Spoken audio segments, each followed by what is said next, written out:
नमस्कार दर्शकवृन्द, यो हो जनता टेलिभिजन। जनता टेलिभिजनको आर्थिक बहसको कार्यक्रम कर्पोरेट टकमा यहाँहरूलाई स्वागत छ। देशका ठूलादेखि साना उद्यमीहरूले आफ्नो जीवनकालमा हासिल गरेका सफलता र समस्याका बारेमा जानकारी दिने कार्यक्रम हो कर्पोरेट टक। यस कार्यक्रममा हामी विभिन्न व्यापार, व्यवसाय र वित्तीय क्षेत्रभित्रका पछिल्ला घटनाक्रम र यस क्षेत्रभित्र रहेका समस्या र चुनौतीबारे पनि हामी खुलेर बहस गर्छौँ। विगतका श्रृङ्खलाहरू जस्तै आज पनि हामीले व्यापार व्यवसायमा संलग्न यस्ता व्यक्तिलाई बोलाएका छौँ जो 3 दशकदेखि व्यापार व्यवसायको क्षेत्रमा अग्रणी भूमिकामा हुनुहुन्छ र विभिन्न व्यापार व्यवसायको क्षेत्रमा संलग्न हुँदै आउनुभएको छ र हालै मात्र गठन भएको सिपिङ सर्भिस लजिस्टिक काउन्सिलका अध्यक्ष समेत हुनुहुन्छ। उहाँ हुनुहुन्छ कुमार थापा। विभिन्न व्यापार व्यवसायमा उहाँ संलग्न हुनुहुन्छ। यसैबीच नेपालमा भन्सार एजेन्टको सुरुवातकर्ताको रूपमा पनि उहाँलाई लिन सकिन्छ। त्यस्तै कार्गो कुरियरको क्षेत्रमा पनि उहाँको भूमिका अग्रणी रूपमा छ। नाम लिनुपर्दा कुमार थापा यी यावत चिजहरूमा एउटा नेतृत्वकर्ताको भूमिकामा रहेर आजको दिनसम्म व्यापार व्यवसायमा संलग्न हुँदै आउनुभएको छ। आज यिनै विषयवस्तुमा चर्चा गर्नको लागि हामीले उहाँलाई स्टुडियोसम्म निम्त्याएका छौँ। स्वागत छ कुमार सर यहाँलाई। धन्यवाद। विगत 3 दशकदेखि व्यापार व्यवसायमा हुनुहुन्छ, विशेष गरेर यो कार्गोको क्षेत्रमा, कुरियरको क्षेत्रमा र जसरी अन्तर्राष्ट्रिय मान्यता अनुसारले पनि एउटा जुन एजेन्टको रूपमा भन्सारमा जुन कस्टम ब्रोकरको रूपमा हुनुहुन्छ, नेपालमा चाहिँ एजेन्ट ब्रोकरको रूपमा लिइन्छ, एजेन्ट जुन भन्सार एजेन्टको रूपमा लिइन्छ, त्यो अभ्यासको सुरुवातकर्ता यहाँ हुनुहुन्छ। त्यो 3 दशकको चर्चा गर्दै गर्दा अहिले यसलाई कसरी विश्लेषण गर्नुहुन्छ यहाँले 3 दशकको अभ्यासलाई हेर्ने हो भने? त्यो त ठिकै छ। यो 3 दशकभित्रमा चाहिँ नि मैले गरेको अनुभवमा जुन सुरुवाती पहल गर्दाखेरि नेपालमा म कुरियर सर्भिसबाट इन्ट्री गरेर व्यापार व्यवसाय सुरु गरेको र त्यो बेलामा ऐन नियम कानुन कुरियर व्यवसायमा केही पनि थिएन र भन्सार विभाग लगायत अर्थ मन्त्रालयमा त्यो बेलामा कुरा गर्दाखेरि कार्गो व्यवसायको जस्तै हो, यसले साना साना सामानहरू लिएर आउने भएको हुनाले नियमअनुसार चाहिँ नि भन्सारले छुटाउने भन्ने प्रक्रियाबाट चाहिँ यो सुरु गरेको ऐन नियमको व्यवस्था नभएर र क्रमशः त्यो 42 सालबाट चाहिँ सुरु गरेर काम गर्दै जाँदाखेरि नेपालमा कुरियर सर्भिसको भविष्य छ भन्ने मलाई फिलिङ भएको हुनाले अब यसमा लागि पर्छु भनेर अगाडि बढेर काम गर्दै जाँदाखेरि आजसम्म आउँदाखेरि कुरियरको चाहिँ नि अहिले ऐनको पनि व्यवस्था भइसकेको छ। मतलब विभिन्न भन्सार नाकाहरूमा पनि यसबारेमा चाहिँ नि कामहरू राम्रै किसिमले चाहिँ नि सञ्चालन भएका छन्। संसारभरि 148 कन्ट्रीहरूमा पनि जाने किसिमको वातावरण बनेको छ नेपालबाट र इन्टरनेसनल कुरियर पनि आएका छन्। र दोस्रो नेपालमा कार्गो सर्भिस। कार्गो सर्भिस विगतमा ट्राभल एजेन्सीहरूले बेसिकली कार्गो चलाउँथे र त्यो होइन। कार्गो भनेको छुट्टै एस्पेक्ट हो, ट्राभल एजेन्सी भनेको छुट्टै एस्पेक्ट हो। अब यो चाहिँ स्पेसलाइजेसन गर्नु पर्यो भनेर मैले त्यो बेलामा कार्गो एजेन्ट एसोसिएसन खोलेर अब यसलाई स्पेसलाइजेसन गर्नु पर्यो भनेर अग्रसर भएको थिएँ। कति सालको कुरा हो यो चाहिँ? यो करिब 37 सालको चाहिँ कुरा हो यो, जुन बेलामा पञ्चायती नै काल थियो र त्यो बेलामा यो अग्रसर भएर म अगाडि भएर हिँडेँ। अनि क्रमशः यो कार्गो र ट्राभल एजेन्सीमा चाहिँ नि छुट्टिएर छुट्टै किसिमको चाहिँ नि कामहरू हुने व्यवस्था भयो। कतिको सकारात्मक हुनुहुन्थ्यो त्यतिखेर ट्राभल एजेन्टहरू चाहिँ यसलाई स्पेसिफिक रूपमा लानुपर्छ भन्ने विषयमा के कस्तो? होइन, सकारात्मक भने अब त किनभने उनीहरूको चाहिँ नि गोरी खाएको चाहिँ नि खोसेपछि त सकारात्मक हुने त कुरै भएन। तैपनि इन्टरनेसनलको चाहिँ नि नर्म्स अनुसार चाहिँ नि यो छुट्टै हुनु पर्दो रहेछ भन्ने कुरा उहाँहरूलाई महसुस भयो। त्यो बेलामा पनि उहाँहरूले कार्गो एजेन्ट एसोसिएसनको खिलाफमा फ्रेट फरवर्ड एसोसिएसन भन्ने पनि संस्था गठन गरियो र पछि 2टा भएपछि नेपाल सरकारसँग, त्यो बेला त श्रीमासको सरकारसँग चाहिँ नि कुरा नमिल्ने, अनि त्यसरी यिनीहरू 2टालाई चाहिँ नि राखेर अब व्यापार व्यवसाय राम्रो हुँदैन भन्ने व्यापार व्यवसाय बिचमा महसुस भएर त्यसलाई 2टै मर्ज गराएर त्यो चाहिँ नि अहिलेको नेपाल फ्रेट फरवर्ड एसोसिएसन गठन भएर आज सुचारू रूपले इन्टरनेसनलदेखि लिएर नेसनलसम्म राम्रो किसिमले सञ्चालन भएको छ र यसमा चाहिँ नि मलाई पनि खुसी नै लागेको छ। सुरुका दिनहरूमा यो कुरियरको सेवामा कतिको कठिनाइ पाउनुभयो? हुन त जुनसुकै कुरा सुरु गर्दाखेरि एउटा चुनौती, एउटा नियम कानुनको अभावमा पनि कतिपल्ट कठिनाइहरू त आउँछ नै। इन्टरनल कुरियर सर्भिस भन्दा अन्तर्राष्ट्रिय जुन एक्सपोर्टको कुरा आउँछ त्यतिखेर कुन देशबाट सुरु गर्नुभयो? कतिको कठिनाइ थियो त्यतिखेर? यो सुरुमा चाहिँ नि इन्टरनेसनल कुरियर पहिले सुरुमा डोमेस्टिक कुरियरबाट चाहिँ नि सुरु गरेर करिब 3-4 वर्षपछि अब यो डोमेस्टिक कुरियर भन्दा इन्टरनेसनल कुरियरतिर नै जान पर्दो रहेछ र नेपाललाई पनि इन्टरनेसनल्ली नै फ्लोरिस गर्नु पर्दो रहेछ भन्ने महसुस गरेर म एकचोटि लन्डन गएर आइएमएल भन्ने कुरियर चाहिँ नि एजेन्ट लिएर आएर मैले सञ्चालन गरेको थिएँ र इभन इन्डियामा पनि र पछि गइसकेपछि यो आइएमएल कुरियरलाई चाहिँ नि नेपालको युनाइटेड पार्सल के अरे नेपालमा चाहिँ जुन मैले 17 वर्ष युनाइटेड पार्सल सर्भिस चलाएँ त्यसले नै किनेको हो आइएमएल कुरियर र अनि नेपाल 17 वर्ष युनाइटेड पार्सल सर्भिस मैले चलाइसकेपछि अब अहिले हाल चाहिँ नि अर्को साथीहरूले चलाइराखेका छन् अनि यो युनाइटेड पार्सल पछि र अन्य कुरियरहरू पनि सँगसँगै भएको हुनाले अब यहाँ कुरियरको चाहिँ व्यवसायमा इन्टरनेसनलीमा बाधा अवरोधहरू चाहिँ विविध किसिमका चाहिँ बेला बेलामा आइरहेको चाहिँ थियो। त्यसलाई चाहिँ नि नेपाल सरकारसँग चाहिँ कुराकानी गरेर नियम कानुनहरू बनाएर यो चाहिँ नि इन्टरनेसनल यस्तो किसिमको नर्म्सहरू छन् भन्ने कुरा बुझाएर इन्टरनेसनलको नर्म्सहरूको बारेमा चाहिँ जानकारी दिएपछि सरल हुँदै गयो र अनि जनमानसमा र जनतामा पनि कुरियरको फिलिङ चाहिँ नि बढ्न गयो र अनि यो सुचारू रूपले चाहिँ नि सञ्चालन भएको छ। अहिले त राम्रै किसिमकै छ। जस्तो 2-3 दशक अगाडिको कुरा गर्नुभयो, त्यतिखेरको जुन कुरियर सर्भिस अहिले परिष्कृत हुँदै अन्तर्राष्ट्रिय स्तरको व्यवस्थित रूपमा अहिले कुरियर भइराखेको छ, सेवाहरू सुविधा अगाडि बढिराखेको छ। अहिलेको कानुनले चाहिँ कसरी सम्बोधन गरेको छ यो कुरियर सर्भिसलाई? ठिक छ, यो प्रश्न चाहिँ ठिकै राम्रै किसिमको छ र यो कुरियर सर्भिसमा चाहिँ नि जुन किसिमले बन्नुपर्ने कानुन हो यसको चाहिँ नि लाइन एजेन्सी अथवा चाहिँ कुरियर कम्पनीहरूलाई चाहिँ नि कन्ट्रोल गर्ने छुट्टै निकाय चाहिँ नि अहिले छैन र अब अहिले चाहिँ नि सञ्चार मन्त्रालयले प्राधिकरण बनाउने प्रयास भइरहेको छ। त्यसमा 1-2वटा मिटिङमा म पनि गएर चाहिँ नि सजेसनहरू चाहिँ नि दिएको छु र अर्थ मन्त्रालय अन्तर्गत हामीहरू चाहिँ नि भन्सारमा सामान क्लियर गर्ने एक्सपोर्ट गर्ने इम्पोर्ट गर्ने भएको हुनाले अर्थ मन्त्रालयले चाहिँ नि यो 2074 सालको चाहिँ आर्थिक बजेटमा चाहिँ नि 11 बुँदे कानुन जुन ल्याइदिएको छ त्यसले चाहिँ नि अहिले धेरै नै सहज धेरै नै राम्रो भइराखेको छ। जुन बेलामा अब 2042 सालमा पहिलोचोटि खोलेको मैले कुरियर सर्भिसमा आज आएर कम्तीमा पनि कति भन्दाखेरि 76-77वटा कुरियर कम्पनीहरू नेपालमा स्थापित भएका छन्। यो ठुलो गौरवको कुरै हो। पछिल्लो समय यहाँले सिपिङ सर्भिस लजिस्टिक काउन्सिल पनि गठन गर्नुभयो, अघि पनि हामीले पृष्ठभूमिमा चर्चा गऱ्यौँ। यो गठन गर्नुको उद्देश्य चाहिँ के हो? यसभित्रको अन्तर्य के छ? किन खोल्नुभयो काउन्सिल? जस्तो कि समय सापेक्ष र समयको माग अनुसार अगाडि बढ्दै जानु पर्दो रहेछ। अब आजभन्दा 20-30 वर्ष पहिले कुरियरको चाहिँ मैले महसुस गरेँ, त्यो खोलेँ, कुरियर सङ्घको चाहिँ नि अवधारणा आयो र कुरियर व्यवसाय सञ्चालन भयो। त्यसपछि कार्गोको चाहिँ नि आयो अनि पछि भन्सार एजेन्टको चाहिँ नि चाहियो, नेपालमा चाहिँ नि कस्टम्स एजेन्ट चाहियो भन्ने किसिमको भएको हुनाले त्यसरी स्टेप चालेँ र नेपालमा सिपिङ सर्भिस लजिस्टिक काउन्सिल भन्ने छुट्टै किसिमको चाहिँ नि मतलब सिपिङ सर्भिसको चाहिँ एसोसिएसनहरू नेपालमा नभएको हुनाले अहिले बेला आएको हो कि जस्तो लागेर अनि मैले फेरि इनिसिएटिभ लिएर यो सिपिङ बेला आएको हो कि जस्तो लागेको कि बेला आएकै छ? होइन, बेला त आइसक्यो। किन भन्दाखेरि संसारमा यो लजिस्टिक सर्भिस भनेको कुनै पनि देश विकास हुनको लागि त्यो देशको लजिस्टिक सर्भिस डेभलप हुनुपर्छ।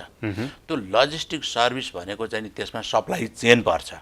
सप्लाई चेन भनेको चाहिँ नि त्यो देशका विभिन्न किसिमका कार्यपालिका, न्यायपालिका लगायत आदि इत्यादिहरूलाई चाहिँ नि समेट्ने किसिमको चाहिँ नि त्यो सप्लाई चेन हुन्छ। प्रडक्सनदेखि लिएर लजिस्टिक सर्भिसहरू हुन्छ र देशलाई चाहिँ नि अगाडि बढाउनको निम्ति यो सप्लाई चेन चाहिँ नि संसारका सबै मुलुकहरूमा कलेजहरूमा युनिभर्सिटीहरूमा चाहिँ नि कोर्सहरू हुन्छ तर नेपालमा यो लजिस्टिक सर्भिस सम्बन्धीको चाहिँ नि युनिभर्सिटीमा कोर्सहरू छैन र यो अहिले चलिराखेको कसरी छ भन्दाखेरि चाहिँ नि देशको ऐन कानुनहरूबाट चलेको छ र यसलाई चाहिँ नि अनुसन्धानात्मक रूपले चाहिँ नि युनिभर्सिटी कलेजहरूमा चाहिँ नि यो न कोर्स बुक छ न संस्था रिसर्च स्टडीको रूपमा चाहिँ नि छैन र देश विकास हुनको निम्ति चाहिने अभिन्न अङ्गको रूपमा यो सप्लाई चेन लजिस्टिक सर्भिस चाहिँ नि हुनुपर्ने देखिन्छ। यो काउन्सिलमा मेन स्ट्रिमका अहिलेको जुन तपाईँले जसरी सुरुवाती वर्षहरूमा जसरी मेहनत गर्नुभयो अहिलेसम्म आइसक्दाका कुरियर पार्टनरहरू कुरियरको क्षेत्रमा लागेका व्यवसायहरूको सहभागिता कतिको छ साथ सहयोग कतिको पाउनुभएको छ काउन्सिलको लागि? होइन यो भर्खरै मैले चाहिँ यो गठन गर्नलाई चाहिँ अग्रसर लिएको हुनाले मैले अब बिस्तारै साथीहरूलाई चाहिँ करेस्पोन्डेन्स गर्दैछु। यसमा साथ नपाउने भन्ने त कुरै छैन। यो 3 दशक जग्गामा काम गरेका साथीहरू चाहिँ प्राय साथीहरूले चाहिँ मलाई चिन्दछन् पनि। अब यसमा ट्रान्सपोर्ट सम्बन्धी लजिस्टिक एन्ड ट्रान्सपोर्टको एउटा विङ छ, एक्सपोर्ट इम्पोर्टको 2टा भयो अनि तेस्रो चाहिँ नि भन्सार क्लियरिङ फरवार्डिङ गर्ने यी 3टा चिजले चाहिँ नि यो लजिस्टिक काउन्सिललाई समेट्छ। यो लजिस्टिक काउन्सिल यो सिपिङ सर्भिस लजिस्टिक काउन्सिललाई यी 3टा चिजले समेट्ने भएको हुनाले 3 किसिमका चाहिँ नि सङ्घ संस्था प्राइभेट फर्म साझेदारी फर्मका साथीहरूलाई चाहिँ नि समेट्नुपर्छ र यो समेट्नको लागि यो काठमाडौँमा मात्र हुँदैन कि भन्सार नाका जति जम्मैमा चाहिँ नि समितिहरू बनाउनु पर्नेछ। अब म केही समयमा यो चाहिँ नि साथीहरूलाई चाहिँ नि पत्र पठाउँदैछु समितिहरू गठन गर्नुपर्छ। जसरी मैले विगतमा भन्सार एजेन्टहरू चाहिँ नि नेपाल राज्यभरिको भन्सारहरूमा कमिटी बनाएको थिएँ त्यस्तै पाराले अब यो सिपिङ सर्भिस लजिस्टिक काउन्सिलको चाहिँ नि गठन गर्नको निम्ति म लागिराखेको छु र यो चाहिँ नि एउटा अभिन्न अङ्गको रूपमा चाहिँ नि विकसित भएर पनि जान्छ जस्तो लाग्छ मलाई। यसैबीच यहाँले भन्सार एजेन्टको विषयमा चर्चा गर्नुभयो। यो अन्तर्राष्ट्रिय स्तरको मान्यता प्राप्त कस्टम ब्रोकर पनि भन्छ, धेरै ठाउँहरूमा कस्टम क्लियरेन्स एजेन्सीको रूपमा पनि स्थापित छ। तर नेपालमा यो कस्टम एजेन्ट अथवा भनौँ भन्सार एजेन्टलाई चाहिँ अलिकति अर्को फरक अर्थले बुझिन्छ नि। यो किन? यो बुझाइको कमीले हो अथवा के भएको छ? यो यसमा चाहिँ हजुरले भनेको कुरा चाहिँ म मान्छु।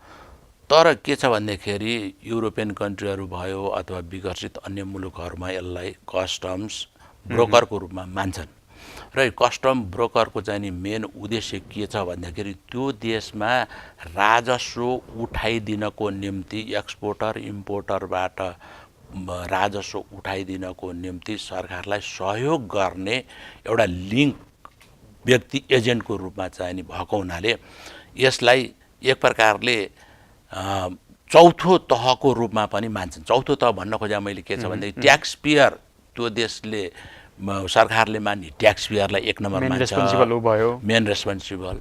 दोस्रो नम्बरमा वरिष्ठ न्यायाधीशहरूदेखि लिएर चाहिँ बारिस्टरहरू भयो। तेस्रो नम्बरमा चार्टर्ड एकाउन्टेन्टहरू भयो। चौथो नम्बरमा चाहिँ नि यो कस्टम ब्रोकरलाई चाहिँ नि अन्य देशहरूमा जस्तो इन्डियामा चाहिँ नि सिएचए भनेर भनिन्छ, कस्टम्स हाउस एजेन्ट भनिन्छ। तर नेपालमा चाहिँ नि त्यो किसिमको चाहिँ नि अब विकास नभएर हो बा अथवा कन्सेप्टको चाहिँ नि कमीले होला एजेन्ट भनेको चाहिँ नि अर्कै अर्थ लगाएर यिनीहरू चाहिँ नि दलाल हुन् भन्ने किसिमको सोच मानिन्छ। तर नेपालमा तपाईँले जसरी कस्टम ब्रोकरको कुरा चर्चा गर्नुभयो, अन्तर्राष्ट्रिय मूल्य मान्यताको कुरा गर्नुभयो, नेपालमा त्यो विधि विधानहरू नअपनाएर पनि दलालको संज्ञा दिएका हुन् कि के बुझ्नुहुन्छ यसमा? होइन, यसमा चाहिँ नि त्यो विधि विधान होइन, भन्सार एजेन्टको चाहिँ नि ऐन पनि छन्, नियमावली पनि छन्। त्यो नियम मान्दा त इमान्दार ठहरिन्थ्यो होला। कतिपल्ट यस्ता समाचारहरू आउँछन् भन्सार एजेन्टमा ठगीको कुराहरू आउँछन्, अलिकति बढी कमिसनका कुराहरू आउँछन्। यो बिचमा यो कतिको सतर्क हुनु? यो चाहिँ नि हजुरले भनेको कुराहरू ठिक हो। यो कुरा हामीले अहिले व्यापार व्यवसायमा पनि सबै साथीहरूले चाहिँ नि भनिराखेका कुरा पनि हुन्। यो सोझै भन्सार सामान छुटाउनेसँग सम्बन्धित भएको हुनाले यो एजेन्टहरू यसमा चाहिँ नि त्यहाँ विभिन्न किसिमका न्यून बीजीकरण भन्ने किसिमको कुराहरू जोडिया हुन्छ अनि काउन्टिङका चाहिने कुराहरू पिसका चाहिने कुराहरू चाहिँ जोडिएका हुन्छन् लगायत अथवा मेजरमेन्टका कुराहरू हुन्छन् किन भन्सार लिनको निम्ति एउटा मेजरमेन्टबाट लिने सिस्टम हुन्छ एउटा काउन्टिङबाट रेडिमेडका आइटम्सहरूबाट लिनुपर्ने कुरा हुन्छ भन्दाखेरि यस्ता किसिमका कुराहरूमा चाहिँ नि अब 2-4 जना व्यक्तिहरूले केही नकाम गरेका पनि छन् र त्यसलाई त्यो भन्सार ऐन अन्तर्गत समातेर चाहिँ थुनिएर राखेको पनि छ त्यसकारण चाहिँ नि यो क्रमशः डेभलप हुँदै जाँदैछ अब सरकारले नियमले पनि बाँधेर बाँधेर पनि ल्याइरहेको छ र क्रमशः अब पनि संशोधन हुन पनि गइराखेको छ यो भन्सार एजेन्ट र यसलाई पनि अब स्पेसलाइजेसनतिर लानुपर्ने चाहिँ नि मेरो सोच हो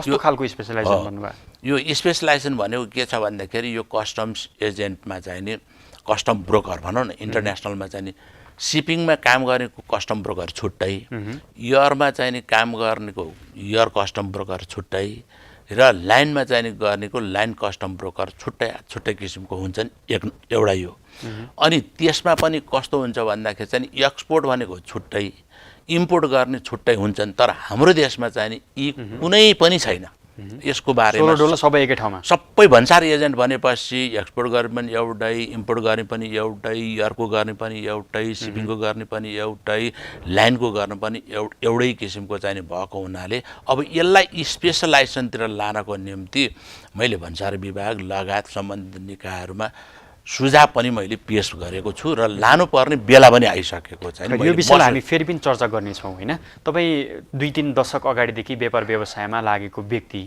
नेपालमा अहिले नयाँ उद्योग ऐन आउँदैछ कतिपयको अपेक्षा छ यो उद्योग मैत्री आउँछ भन्नेमा कतिजना विश्वस्त छन् भने कतिपयले पछिल्ला विकसित घटनाक्रमले गर्दा उद्योगीहरूको हितमा यो नयाँ ऐन नआउने हो कि भन्ने चिन्ता पनि व्यक्त गरिरहेका छन् यो बीचमा पछिल्लो घटनाक्रमले यहाँको आशंका चाहिँ के छ अथवा यहाँले धारणा राख्नुपर्दा अबको ऐन कस्तो आउने अपेक्षा गर्नुभएको छ यहाँले होइन यो नयाँ ऐन त समय सापेक्ष सरकारले गर्नुपर्ने बाध्यता हो तर किन त यस्तो बेचैन छ किन बाध्यता हो भन्दाखेरि यसमा चाहिँ के छ भन्दाखेरि तपाईँलाई म एउटा सोझै के भन्छु भन्दाखेरि नेपालमा 23% न्यून आय भएका चाहिँ नि व्यक्तिहरू छन् वर्गहरू छन् 60% मध्यम वर्गका छन् र 17% उच्च वर्गका छन् यो 3 वर्ग मध्येमा चाहिँ नि यो 60% को वर्गलाई समेट्यो भनेदेखि 23% को चाहिँ नि वर्ग र 60% को वर्गले गर्दा देशमा प्रशस्त मात्रामा विकास 60% को वर्ग त अहिले म्याक्सिमम अहिलेका युवाहरू त सबै विदेशमा छन् यो विदेशमा छन् तपाईले भनेको चाहिँ कुराहरू ठिक हो तर यो किनभने मैत्रीपूर्ण उद्योग मैत्रीपूर्ण नीति नभएर नै चाहिँ नि विदेश पलायन हुनु परेको कुराहरू हो अब यो कुरालाई चाहिँ समेट्नको लागि किन भन्दाखेरि यो उद्योग नीतिमा चाहिँ नि अब अहिले चाहिँ यो 17% भन्ने जुन वर्गहरू हुन्छन् त्यो 17% ले चाहिँ नि देशमा चाहिँ नि विकास गर्नुपर्छ भनेर जस्तो कि मानव अब यसको ठुलो संस्था चाहिँ नि एफएनसीसीआई अथवा सिएनआई अथवा चेम्बर अफ कमर्स हैन यी व्यक्तिहरूले चाहिँ नि गएर सरसल्लाह सुझाव र अहिले भर्खरै पनि प्रधानमन्त्री कहाँ गएर सुझावहरू पेश गरे बैंकको चाहिँ नि ब्याज दर सम्बन्धलाई लिएर तर प्रधानमन्त्रीले अर्डर गर्नुभयो 3 दिनभित्रमा चाहिँ नि यो मिलाउनु पर्छ भनेर राष्ट्र बैंकको गभर्नर र मन्त्रीलाई भन्नुभयो आज मोटामोटी 3 हप्ता भइसक्यो कुनै किसिमको सुनवाई छैन एनबीले फेरि विरोध गरे हामी सक्दैनौं भनेर त्यसकारण चाहिँ नि यो सक्दैनौं हुँदैनौं भनेर आइराखेको छ तर यो 17% लाई भन्दा पनि यो 60% को वर्गहरूलाई चाहिँ समेटेर अगाडि लाने हो भनेदेखि चाहिँ नि 17% ले मात्रै गर्न सक्दैन भन्ने किसिमको चाहिँ मेरो विचार हो किनभने यसमा चाहिँ ठुला चाहिँ नि व्यक्तिहरू भने मतलब बैंक भयो इन्स्योरेन्स भयो ठुला उद्योग धन्दाहरू भए आदि इत्यादि भयो यिनीहरूको मात्रै कुरा सुनेर सरकार चल्नु हुँदैन देशलाई चाहिँ अगाडि बढाउनको निम्ति यो 60% 23% का मध्यम वर्गका जुन व्यक्तिहरू हुन्छन् यिनीहरूले उत्पादन गरेको सामानहरू विदेश पठाउने हो भनेदेखि यो जुन ट्रेड अफ ब्यालेन्स जुन छ नि ट्रेड डेफिसिट जो छ नि यो स्वत अगाडि बढ लान सकिन्छ तर यसको एउटा म साधारण उदाहरण दिन मिल्छ के भन्छु भन्दाखेरि हाम्रा साथीभाइहरू अथवा चाहिँ नि नेपालीहरू चाहिँ 40 लाख विदेश गइरहेका छन्। त्यो दोस्रो कुरो म त्यसमा पस्दिनँ। अब इन्डियामा भएको करिब करिब 80 लाख जति मेरो बुझाइमा, म इन्डिया डुलेको भएको हुनाले मेरो बुझाइमा 80 लाख नेपालीमा 40 लाख जति नेपाली इन्डियन छन्, 40 लाख जति नेपालीहरू छन्। भनेपछि 80 लाख मध्येमा चाहिँ नि करिब करिब 40 लाखले मात्रै 40 लाख चाहिँ इन्डियन भएका इन्डियनहरू जुन नेपाली छन् त्यो हाम्रो नेपालीहरूलाई मात्रै समेटेर 40 मध्येमा 1 लाखले हाम्रो यहाँ बनेका घरेलुमा चाहिँ वनको भयो, एनिमल हस्बेन्ड्री भयो अथवा हस्तकलाका सामानहरू भयो, जुनसुकै सामान जडीबुटीहरू भयो, यी सबै सामानहरूलाई चाहिँ नि यदि 1 लाख व्यक्तिले मात्रै हप्तामा 1 लाख इन्डियामा एक्सपोर्ट गर्ने वातावरण यो नेपालमा बनाइदियो भनेदेखि 1 लाख इन्टु 1 लाख भयो भनेदेखि 10 अर्ब हुन्छ। तपाईँले उदाहरण त सजिलै दिनुभयो र यो सकिन्छ पनि भन्नुभयो, तर अहिलेसम्मको इतिहासलाई हेर्ने भने अहिले देशमै उत्पादित अलैँची होस्, अदुवा होस्, सुपारी होस्, त्यो निर्यात गर्नलाई यति झमेला भइराखेको छ। कयौँ महिना थुप्रिएर बस्छ, पुगिन सक्छ, किसानले आफ्नो मूल्य पाइराखेका छैनन्। यसमा समस्या चाहिँ कहाँ देखिन्छ? किन यो कार्यान्वयनमा हजुरले भनेको कुरालाई चाहिँ म यो मान्छु, तर यसमा मेरो अलिकति विमति चाहिँ के हुन्छ भन्दाखेरि चाहिँ इन्डियामा एक्सपोर्ट गर्नको निम्ति ट्रेडिङ फर्महरूलाई चाहिँ एक्सपोर्ट गर्न दिएको छैन इन्डियामा, र त्यो किसिमको चाहिँ नि यहाँ कानुनहरू पनि आएको छैन। उद्योगहरूले पाउँछ, कोटा चाहिन्छ, त्यसमा भ्यालु एडेडदेखि लिएर सम्पूर्ण कुराको चाहिँ भाँजो हाल्ने वातावरण इन्डियाले बनाएको छ। अनि त्यो कुरालाई चाहिँ नि सिरियस रूपमा चाहिँ नि नेपाल गभर्मेन्ट लिएर चाहिँ नि हाम्रो पोलिटिसियनहरूको चाहिँ नि भिजन कमी भएको जस्तो लाग्छ।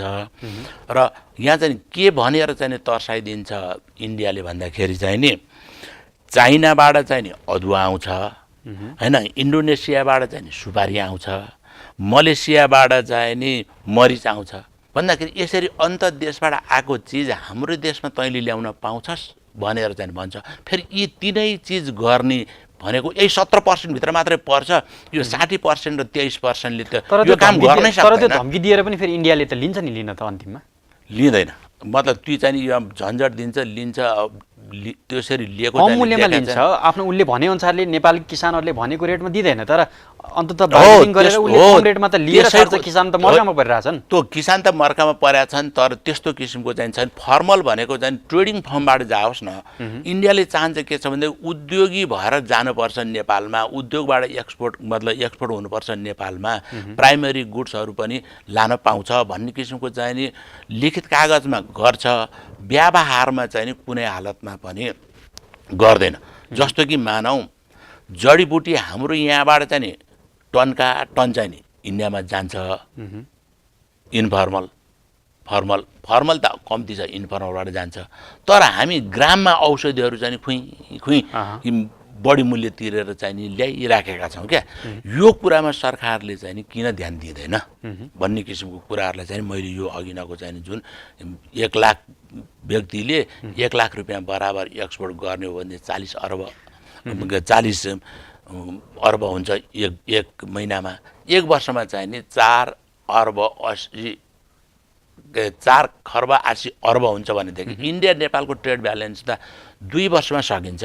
तर त्यसको लागि चाहिँ कुरा प्रत्येक समय आइराखेको हुन्छ। अहिले त एउटा स्टेबल गभर्मेन्ट एउटा 5 वर्षको म्यान्डेट लिएर आएको छ, त्यही भएर आशावादी हुने ठाउँ त छँदैछ। तर यसअघिका सरकारले त प्रयास गर्दै सरकार विफल हुने, सरकार परिवर्तन हुने त्यो प्रकारको समस्या हो नि त नेपालमा। त्यो भएको कारणले गर्दा यो ट्रेड डेफिसिट कम गर्नको लागि र इम्पोर्ट र एक्सपोर्टलाई ब्यालेन्स बनाउनको लागि चाहिँ सरकारले अब के गर्नुपर्छ जस्तो यहाँले सोच्नु होइन? त्यो ठिक हो, तपाईँले भनेको चाहिँ यो कुरालाई चाहिँ म मान्छु।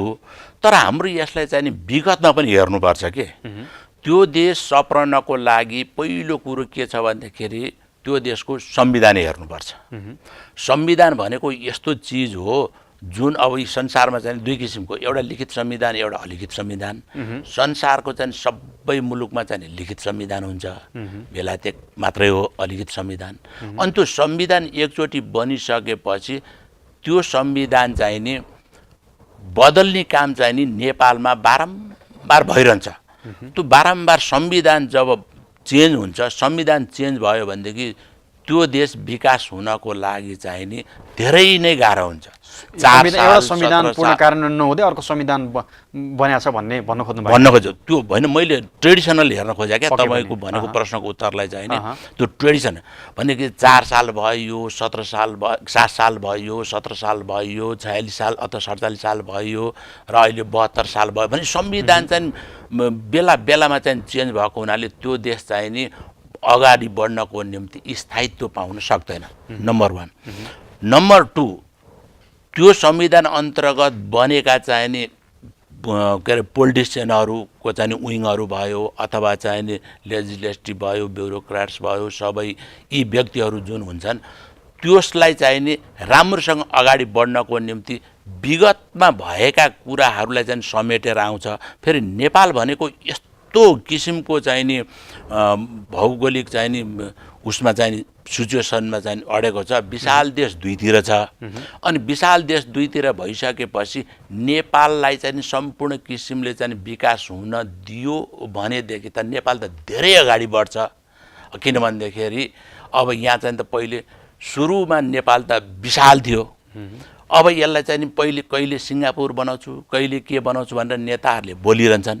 त्यो बोलेको कुरालाई चाहिँ नि त्यो शब्दलाई चाहिँ जुन सिङ्गापुर बनाउँछु भन्ने शब्द भनेको त्यो इम्पोर्टेड वर्ड हो। त्यसलाई चाहिँ म फोकस गर्छु किन सिङ्गापुर बनाइदिन्छु भनेर भनिसकेपछि जनता पनि लट्ठिने भए, अरू पनि लट्ठिने भए। ल यसले चाहिँ छिमेकी देशहरूले पनि ल यसले चाहिँ बनाउने भयो अब सिङ्गापुर भन्यो भनेदेखि त्यसलाई त खुट्टा तान्न पाइयो नि त। अब यो खुट्टा तान्ने प्रवृत्ति दक्षिण एसियामा आजबाट सुरु भएको होइन, 25-30 वर्ष अगाडिदेखि सुरु भएको।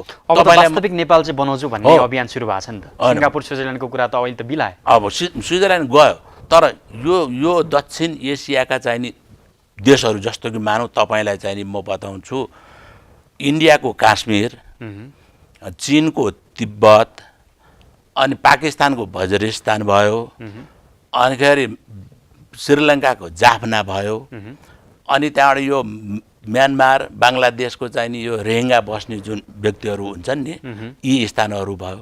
यी भनेको विगत 25-30 वर्षदेखि चाहिँ नि सजिलो ठाउँ बनाएको चाहिँ नि पश्चिमाहरूलाई सजिलो ठाउँ बनाएको। किनभनेदेखि हाम्रो झर्रो भाषामा र हाम्रो पहाडिया भाषामा भन्ने हो भनेदेखि गैरी खेत भनिन्छ नि।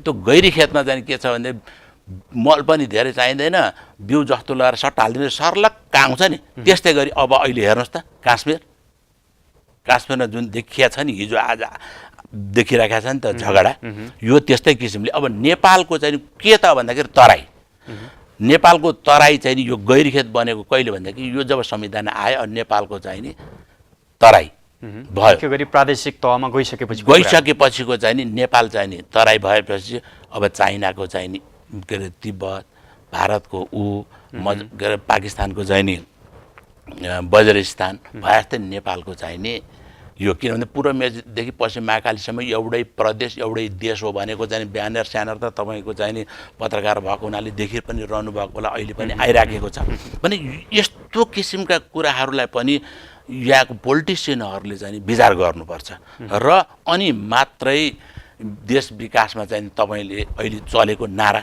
समृद्ध नेपाल सुखी नेपाली भनेर त्यो मुखले मात्रै भनेर होइन, त्यसभित्र घुसिएका चाहिँ नि जुन प्रतिबद्धता, अठोट, देशले चाहेको नियम कानुन अनि छिमेकीहरूले चाहिँ नि गर्न खोजेको कुराहरूलाई चाहिँ नि ठिक बेठिक छुट्याउन सक्ने क्षमता ल ठिकै छ आदि हुनुपर्छ। 1 वर्ष भयो यो सरकार गठन भएको, 5 वर्षको म्यान्डेट लिएको कुरा अघि पनि मैले संवादमा भनिसकेँ। यो 1 वर्ष बितिसक्दा एउटा निजी क्षेत्रको एउटा अभियानकर्ता भएको हिसाबले, व्यापार व्यवसायमा संलग्न हुनुभएको हिसाबले यो 1 वर्षको सरकारको कामलाई कसरी विश्लेषण गर्नुहुन्छ? कतिको प्रयास गरिराखेको छ समृद्ध नेपाल सुखी नेपाली बनाउने अभियानमा यो सरकार कतिको प्रतिबद्ध भएको देख्नु भएको छ यहाँले? होइन, प्रतिबद्ध भनेर चाहिँ नि यो विकास भन्ने कुरा सम्पूर्ण वर्गहरूको चाहिँ नि अभियान हो। त्यसमध्येमा चाहिँ नि देश विकास गर्नको निम्ति एउटा पुलिस प्रशासन, एउटा ब्युरोक्राट्स हैन र अदालत, यो 3टाले देश बनाउने हो। अब त्यो देशलाई चाहिँ नि सङ्लो किसिमले चाहिँ नि राम्रो किसिमले चाहिँ नि राख्नको निम्ति मिलिट्री र जनता एकसाथ हुनुपर्छ भन्दाखेरि अब समृद्ध नेपाल बनाउनको निम्ति ब्युरोक्राट्स पनि त राम्रो हुनु पर्यो पुलिस प्रशासन त्यो त अब फिल्ट्रेसन हुँदैछ नि त बिस्तारै होइन बिस्तारै फिल्टरेसन होला तर अहिले 1 वर्षसम्म देखेको मध्ये मैले कामै गरेन भन्ने किसिमको कुराहरू चाहिँ होइन किन भन्दाखेरि नयाँ संविधान भएको हुनाले त विभिन्न कानुनहरू नभइकन देश विकास गर्न पाइएन कानुन निर्माणको प्रक्रियामा छ सरकारले भनिसकेको भनेको छ त्यसकारण चाहिँ नि अब अहिले जुन 1 वर्षभित्रमा भए गरेका कुराहरूमा चाहिँ नि अहिलेकै सरकारले एमालेकै सरकारले भन्छ कि पहिले विगतका चाहिँ नि काङ्ग्रेसका चाहिँ नि कुडा कर्कटहरू मात्रै पखाल्न लाया भएको हुनाले हामीले विकास गर्न नसक्या त्यो कुरालाई चाहिँ नि म मान्दिनँ तर हुँदै नभएको भन्नलाई पनि मान्न सकिँदैन तर पनि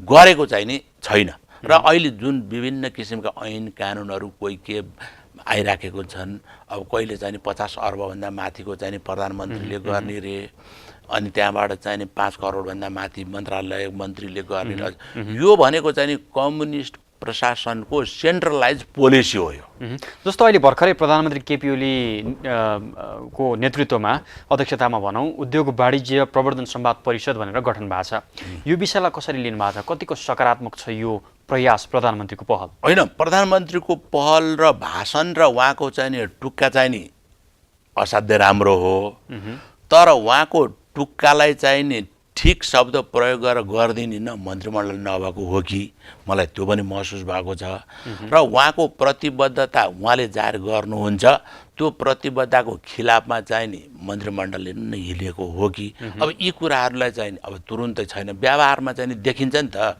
अब मन्त्री जस्तो मान्छेहरू अब यो सिन्डिकेट तोड्छु भन्ने व्यवहारमा नतोडिने तरकारी बजारमा चेक गर्न जाने मन्त्री त जानी होइन नि मन्त्रीले त कसैलाई पठाएर यो ठिक छ कि छैन आफ्नो नियम कानुन मिल्छ कि मिल्दैन त्यसका मेजरमेन्टहरू चाहिँ ऊ ठिक छ कि छैनन् भन्ने किसिमको हेरेर कडाइ गर्नुपर्ने त्यो हुनुपर्ने त्यो नै छैन क्या र अनि अर्को कुरा एउटा के छ भन्दाखेरि यी पोलिटिकल पार्टीहरूको पनि अब प्रतिपक्षकै भनौँ उसले पनि राम्रो किसिमले चाहिँ प्रतिपक्षको भूमिका निभाउन सकेको छैन के र पोलिटिकल पार्टीहरूमा चाहिँ एउटा के को चाहिँ नि कमी देख्छु भनेदेखि प्रोफेसनल काउन्सिल भनेर एउटा स्वतन्त्र विङहरू चाहिँ जुनसुकै पार्टीले अन्त प्रबुद्ध समूह चाहिँ छुट्टै किसिमको चाहिँ तिनीहरू चाहिँ पोलिटिकल एफिलिएसनै हुनुपर्छ भन्ने छैन नि त त्यस्ता किसिमका चाहिँ काउन्सिलर भयो भनेदेखि चाहिँ नि पोलिटिकल पार्टीहरूलाई चाहिँ नि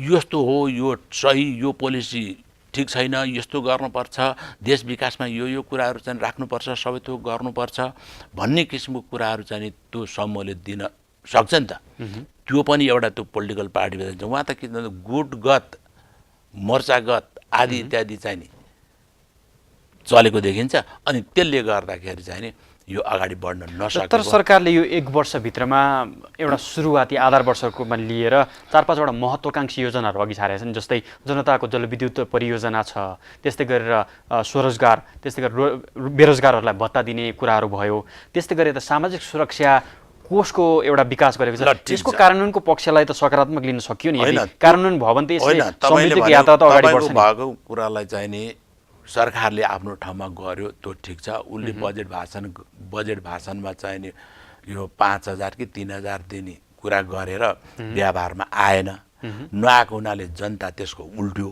अनि उल्टेपछि अहिले चाहिँ नि स्वरोजगार भत्ता दिने भनेर एउटा नियम बसालेको हो यसले चाहिँ नि देश विकास गर्दैन भएको पैसा मात्र खर्च हुन्छ यो कुरालाई चाहिँ नि म समृद्धिको अर्थमा चाहिँ नि लिन म मन पराउन्न र अर्को चाहिँ तपाईको चाहिँ सामाजिक सुरक्षा भत्ता भनेर जुन किसिमको चाहिँ नि ल्याइयो यो सामाजिक सुरक्षा भत्ता चाहिन्छ अन्य देशहरूमा नि छन् यो त झन् 14औं शताब्दीमा युरोपमा चाहिँ नि आएको कन्सेप्ट हो चाहिँ ओल्ड एज पेन्सन भन्ने किसिमले चाहिँ सुरुवात भएर आएर हाम्रो नेपालमा पनि सञ्चय कोष आएको यसैको कन्सेप्ट नै हो र यो सामाजिक सुरक्षा भत्ता चाहिँ नि जुन किसिमले अहिले आएर ऐन नियमहरू बनेका छन् यसले अलिकति चाहिँ नि तल्लो वर्गलाई समेट्न सकेका छैन, तल्लो वर्गको सुझावहरू लिन सकेका छैन।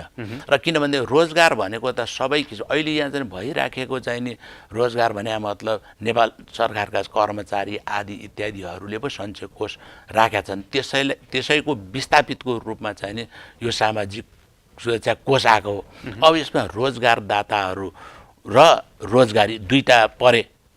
अब यो रोजगारी दिनु पर्दाखेरि सपोज मेरो अफिसमा 10 जना कर्मचारी काम गरिराखेका हुन्छन्, अनि 1 महिना 1.5 महिना अथवा चाहिँ 1 वर्ष 1.5 वर्ष काम गरिसकेपछि 10 जना कर्मचारीले मेरो अफिस ध्वस्त बनाएर प्यारलल अफिसमा गइदियो भनेदेखि त्यस्ताको चाहिँ नि के हुन्छ त? त्यसको लागि सम्बन्धित ऐनले चाहिँ नि काम कारबाही गर्छ भन्ने किसिमको होइन कि सामाजिक सुरक्षा कोषको ऐनमा नै व्यवस्था हुनुपर्छ। अलिकति क्लियर भएन भन्न खोज्नु भयो। अलिकति क्लियर छैन सामाजिक सुरक्षा कोष। यसको बारेमा चाहिँ नि अस्ति अन्तर्क्रिया नि भएको थियो।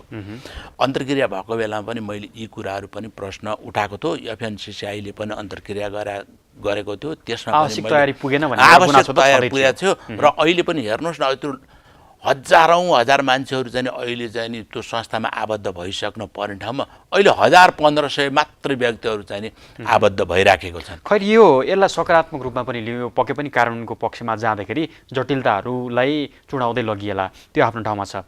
अब हामी कार्यक्रमको निकै नै अन्तिममा छौँ। विशेष गरेर यहाँ निजी क्षेत्रको एउटा अगुवा जस्तो व्यक्ति अहिलेको प्रेजेन्ट सिनारियोमा हेर्दाखेरि निजी क्षेत्र आफै भित्रको समस्या चाहिँ के हो? होइन, निजी क्षेत्रको आफ्नै भित्रको समस्यालाई चाहिँ मुख्य कुरो के छ भन्दाखेरि चाहिँ नि उद्योग धन्दा गर्न पाउने वातावरण पनि छैन।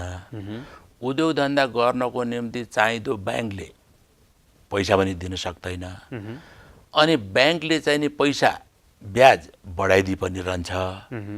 अब 8% ब्याजको चाहिँ नि काज गरेर आउने मान्छेलाई आज 13, 14, 15, 16% ब्याङ्कहरूले चाहिँ नि लिएको भनेर चाहिँ नि अस्ति व्यापार सङ्घहरूमा लगायत अन्य ठाउँहरूमा पनि यी कुराहरूको चाहिँ नि आवाज आएको नै थियो। भन्दाखेरि वातावरण चाहिँ नि मैत्री किसिमको चाहिँ नि बन्न सकिराखेको चाहिँ नि म देख्दिनँ। यो चाहिँ नि उही पुसमाको चाहिँ नि छोटो सिरक जस्तो भयो क्या, तलतिर तान्यो मासतिर पुग्दैन, मासतिर तान्यो तलतिर पुग्दैन। यो चाहिँ नि यो वर्तमान सरकारले चाहिँ नि धेरै सिरियसली चाहिँ नि सोच्नुपर्ने हुन्छ। प्रधानमन्त्री आफैले पनि यसमा चासो देखाइरहनु भएको छ। त्यसको 2 दिनपछि अर्थमन्त्री युवराज खतिवडा आफैले पनि पहल कदमी लिएर उद्योगी व्यवसायहरूसँग चाहिँ भेट्नुभयो। अबको अपेक्षा के छ यहाँले? सरकारले कसरी सम्बोधन गर्ला यहाँहरूको पक्षमा? सरकारले चाहिँ सम्बोधन गर्नको निम्ति चाहिँ नि हर तहले लागिरहन्छन्। यसको चाहिँ नि इन्भाइरोमेन्टभित्रको चाहिँ नि देशको मात्रै इन्भाइरोमेन्ट हुँदैन, यो देशमा उद्योग धन्दा नियम कानुन बनाउनको निम्ति अन्तर्राष्ट्रिय पनि प्रेसर पर्छ। त्यो अन्तर्राष्ट्रिय प्रेसरलाई चाहिँ नि नेपालका ब्युरोक्रेट्स र नेपाली पोलिटिसियनहरूले चाहिँ नि थेग्न सक्ने कि नसक्ने, जस्तो कि नेपालमा चाहिँ नि सुरुङ मार्ग भन्ने त आएको थियो नि त बनाउने, जुन कि 46 किलोमिटरमा चाहिँ नि अब तराईबाट नेपाल छिरेर आउने, सुरुङ मार्गबाट आउने भनेपछि त त्यहाँबाट त जुएसुकै चोरी पेट्रोलदेखि लिएर पाटपुर्जादेखि लिएर खाद्य सामग्रीदेखि लिएर जम्मै नेपाल चाहिँ आउने भयो। ट्रान्ज्याक्सन त कति हुने भयो, कति हुन्छ नि त। नेपालको हितमा भयो पनि नेपालकै राष्ट्रको हितमा नहुने भयो हो। अनि खेरि त्यसको चाहिँ क्यालकुलेसनमा चाहिँ मैले 1-2 ठाउँमा मिटिङमा नेसनल इन्टरनेसनल मिटिङहरूमा पनि म पुगेको थिएँ। अनि कुरा गर्दाखेरि त्यो सबै गर्दाखेरि वर्ष दिनमा चाहिँ नि 33 करोड फाइदा हुन्छ अरे त्यो सुरुङ मार्ग नेपालमा बन्यो भनेदेखि। 33 करोड नेपाललाई फाइदा हुने भयो भनेदेखि अहिले इन्डिया नेपालको घाटै चाहिँ त्यत्रो खर्ब छ। अनि फाइदा भइदियो भनेदेखि त अनिखेरि खोइ त अनिखेरि नेपाल त विकास हुने भयो भन्ने डाँडो भयो नि त। भनेपछि यस्तै किसिमको चाहिँ नि हुने चाहिँ सम्भावना बढी देखिन्छ। अब अहिले त्यो बाटो बन्द भयो, 15-20 वर्षसम्म चल्यो। अब त्यो बन्द भएर अहिले चाहिँ के फास्ट ट्र्याक भनेर चाहिँ नि आइरहेको छ। अब त्यो फास्ट ट्र्याक चाहिँ नि अब त्यसमा त कमसेकम हेर्छ होला जस्तो लाग्छ। हस् कुमार थापाजी, हामीलाई व्यस्त समय दिनुभयो, धेरै धन्यवाद यहाँको विचारको निम्ति। धन्यवाद।